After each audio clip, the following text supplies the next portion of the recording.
FAMU has fired James Colzie after just 2 seasons and a 500 record. This news came out Monday, Monday morning, I guess, like Monday, right around lunchtime on Monday. And it caught some people by surprise, but others not so much. Let's talk about it after the bumper. Stay tuned.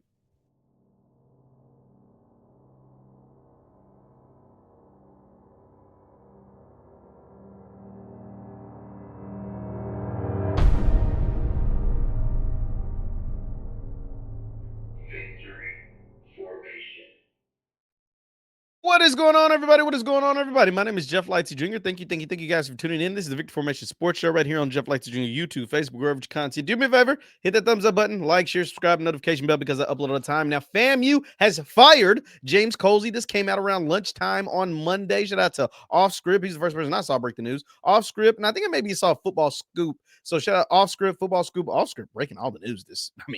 Shout out to Scotty. Scotty is on it right now. Broke the Marsh Falk news. Now breaking the James Colzie news. Shout out to Scott. He's killing it right now. We're going to go to an article written by Vaughn Wilson of HBCU Game Day. Vaughn Wilson lives down in Tallahassee. He has been covering FAMU for years and years.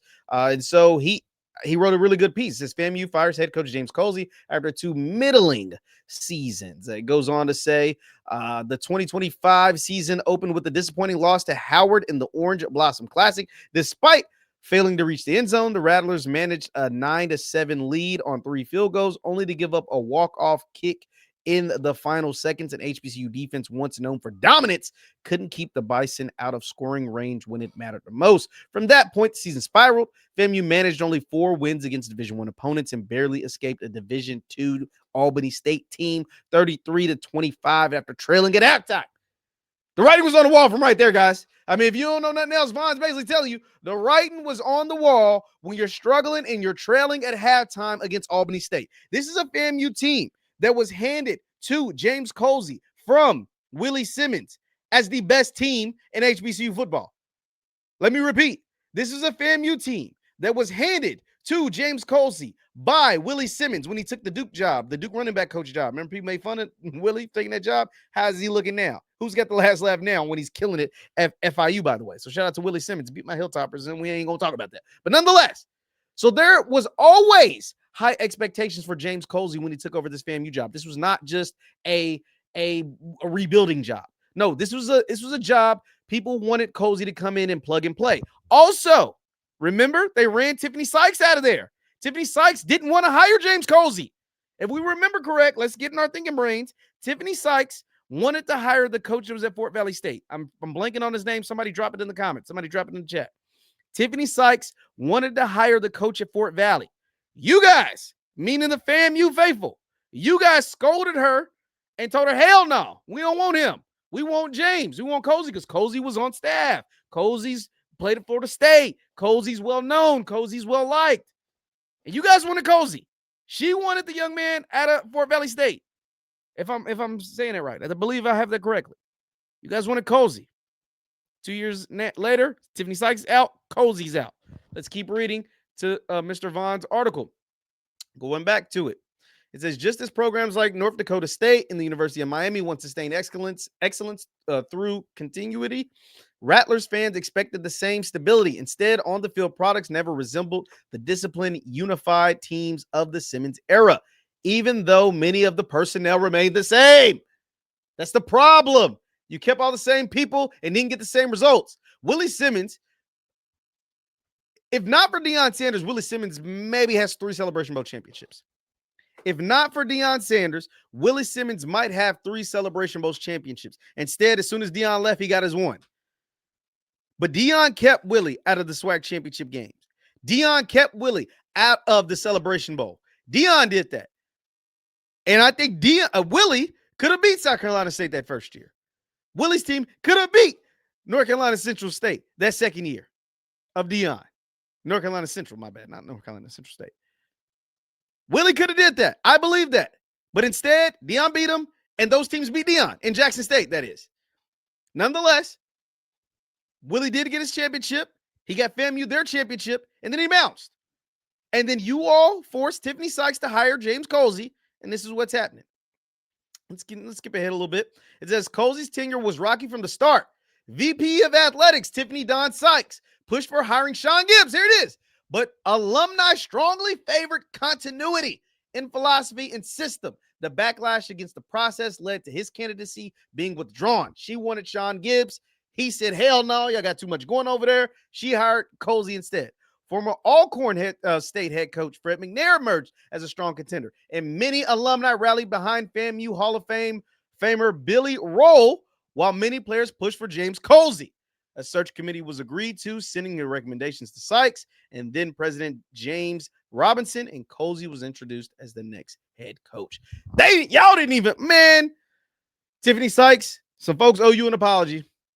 I'm going to just put it out there. Some folks owe Tiffany Sykes some apology. Y'all owe her an apology.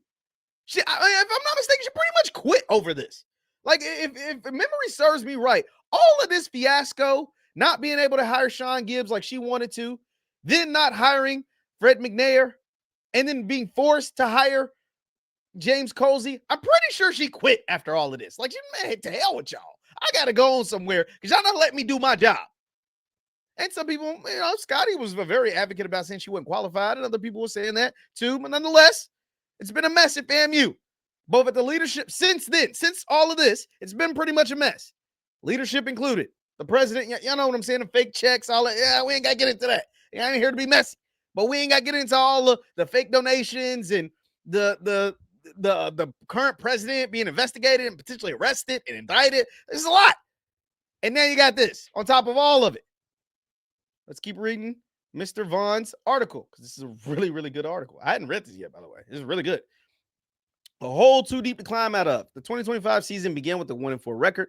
The offense lacked identity. The once vaunted dark cloud defense, previously led by Ryan Smith, now thriving at FIU, with Willie, by the way, no longer resembled the intimidating HBCU unit fans had come to expect. Offensively, inconsistency plagued the Rattlers. A quarterback battle between R.J. Johnson and Jet Petty dragged into midseason, which is always bad, contributing to erratic play. While the offense found occasional rhythm against lesser opponents, it faltered during key moments. Defensively, back-to-back home losses were especially painful. Alabama State, North Carolina Central each put up 40-plus points. Milestones FAMU has avoided for years.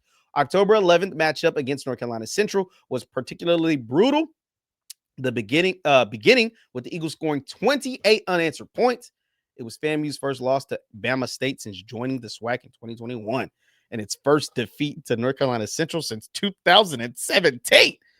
Golly. Rivalry failure seals perception. There are 2 games a FAMU head coach must win: homecoming and the Florida Classic. Willie Simmons once joked, quote, "There are people who would rather be 0-10 and win the Florida Classic than be 10-0 and lose it." Colzie lost it. 20 seconds left and holding a 3-point lead, FAMU allowed Bethune-Cookman receiver Josh Evans to get behind the defense for the game-winning touchdown. The breakdown was widely viewed as inexcusable, especially against the arch rival Wildcats. The final blow, and this is why he got fired. These two in conjunction, the last part we just read and this part we're about to read. Mississippi Valley State delivered the final blow to Colzie's tenure. The Rattlers had lost to the Delta Devils twice in school history, both under Colzie. I'm sorry, you can't lose to Valley. Damn sure not lose to Valley 2 years in a row if you're FAMU. You can't lose to Valley if you're FAMU. Everything about FAMU is better than Mississippi Valley State. And this is no disrespect to Valley. Y'all play football there. Y'all put y'all pads on just like FAMU does. But if you're FAMU, you damn sure can't lose to Valley. If you're Southern, you can't lose to Valley. If you're Grambling, you can't lose to Valley. If you're Jackson State, you can't lose to Valley. You can't lose to Valley if you're FAMU. You just can't. You have too much of a competitive advantage in every aspect to be losing to Valley. I'm sorry. You just do. Continue to read. Last season's 24-21 loss to winless Valley team again at home proved to be the breaking point. Less than a year after being crowned national champions, FAMU suffered a setback that alumni and supporters could not overlook. And just like that, the James Colzie era came to an end.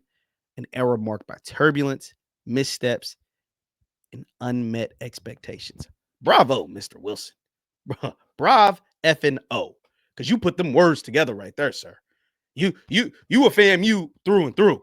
You FAMU through and through. And you put them words together in that article on HBCU game day. God dog. I mean, God dog. If I don't know how FAMU faithful feels about James Colzie and in those 2 final games, losing that Florida Classic into not just losing, but in the fashion that you lost it.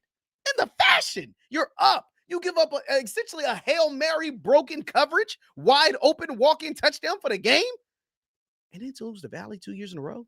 A Valley team last year didn't even have a win. A Valley team last year that fired their coach beat you. And a Valley team this year, led by Terrell Buckley, is rebuilding. Doesn't have a fraction of what you have in Tallahassee. That's a problem. That's a problem. So, yeah, James Colzie, 12-12 record overall, right at 500. Turbulence all the way through. Was not the guy Tiffany Sykes wanted. Was not the guy a lot of alumni wanted. Was the guy that at the time the players want. But guess what? The players don't run the program. The adults do. The players can't run your program. The adults have to run the program. The adults have to be the one to make the decisions. The adults have to be the one to make things happen. Because guess what? The adults are going to be the ones left with the mess. The players, they leave, they go, they transfer, they graduate, they move on. The adults, the alumni, they're the ones that are FAMU through and through each and every single day of the year. The adults are the ones that have to clean this thing up. And now, 2 years later, you have to find you a coach. You have to find you a coach in a crazy, crazy, crazy NCAA right now. The beautiful thing behind all of this, though, that you're FAMU. Your job is attractive. You can win championships there. Willie Simmons showed us that he can. If you dedicate the right time and get the right people in the building, you can win championships at FAMU.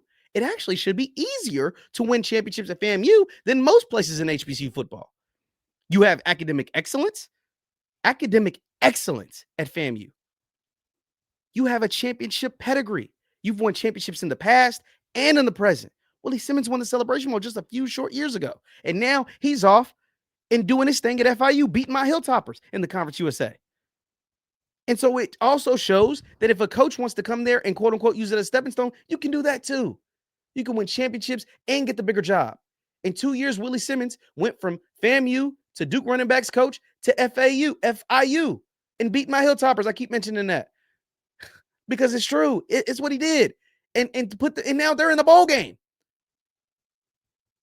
Number one guy to go after. I know you guys are not gonna like it. Candidates. Who should they go after? Number one guy on their list. You know who it should be. Y'all know who it should be. It's the guys that your rival let walk out the door. It's the guys that your rival said, no thanks, but no thanks. We tried that. It's not going to work. That's Ed Reed. Ed freaking Reed. Yes, I said it. Yes, I said it. Ed Reed at FAMU in Tallahassee in the state of Florida would go crazy. You tried it your way. You tried it with the guy that was a football coach that was on Willie's staff that would keep continuity. You tried it that way. It didn't work. It didn't work. It got you losing the Valley 2 years in a row. It got you losing at halftime to Albany State. It got you losing to your rival Bethune-Cookman. It didn't work. Try it this way. Celebrity coach. Try it this way. You don't think because I know this. If Ed Reed don't care about no other game, if you hire him as the head coach at FAMU, guess what game he's gonna care about the most? The Bethune-Cookman, the Florida Classic. He's gonna want to put a stomping on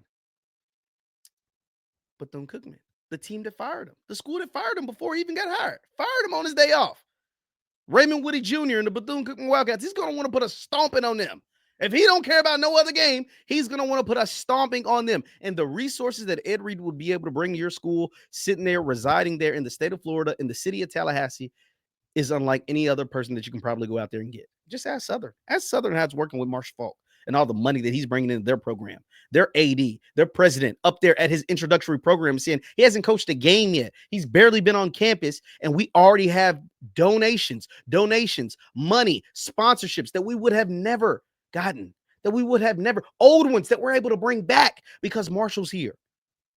Do the right thing and go get Ed Reed. That's my suggestion. That's what I think. Let me know your thoughts in the comments down below. James Colzie fired after just 2 disappointing seasons as the head coach at Florida A&M University. Let me know your thoughts in the comments down below. Let me know your thoughts in the comments down below. Once again, my name is JeffLightsyJr. This is the Victory Formation Sports Show right here on JeffLightsy Jr. YouTube, Facebook, wherever you content. Do me a favor, hit that thumbs up button, like, share, subscribe, notification bell because I upload all the time. And I will see you guys next time. Peace.